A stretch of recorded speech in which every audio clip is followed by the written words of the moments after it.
સુરતમાં ડોક્ટર બાબા સાહેબ આંબેડકરના 69મા મહાપરિનિર્વાણ દિવસ નિમિત્તે પુષ્પાંજલિ અને સ્મૃતિ સભાનું આયોજન કરવામાં આવ્યું હતું। કાર્યક્રમમાં સુરતના મેયર દક્ષેશ માવાણી, આત્મારામભાઈ પરમાર, કાળુભાઈ અને ભારતીય જનતા પાર્ટીના અન્ય સભ્યો ઉપસ્થિત રહ્યા હતા। સુરતમાં ડોક્ટર બાબા સાહેબ આંબેડકરના 69મા મહાપરિનિર્વાણ દિવસ નિમિત્તે પુષ્પાંજલિ અને સ્મૃતિ સભાનું આયોજન કરવામાં આવ્યું હતું। કાર્યક્રમમાં સુરતના મેયર દક્ષેશ માવાણી, આત્મારામભાઈ પરમાર, કાળુભાઈ અને ભારતીય જનતા પાર્ટીના અન્ય સભ્યો ઉપસ્થિત રહ્યા હતા। ડોક્ટર બાબા સાહેબ આંબેડકરના 69મા મહાપરિનિર્વાણ દિવસ નિમિત્તે પુષ્પાંજલિ કાર્યક્રમ અને સભાનું આયોજન કરવામાં આવ્યું, જેમાં સુરત શહેરના મેયર દક્ષેશ માવાણી, આત્મારામભાઈ પરમાર, કાળુભાઈ અને ભારતીય જનતા પાર્ટીના સભ્યો હાજર રહ્યા હતા।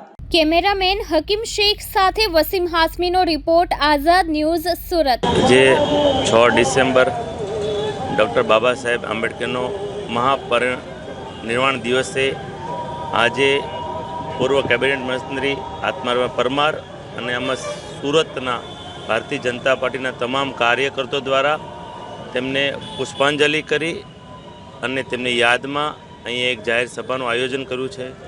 બંધારણના ઘડવૈયા બાબા સાહેબ આંબેડકરને આદરણીય પ્રધાનમંત્રીશ્રીએ શ્રદ્ધાંજલિ મોટી આપી હોય તો સંવિધાન દિવસની આપી છે।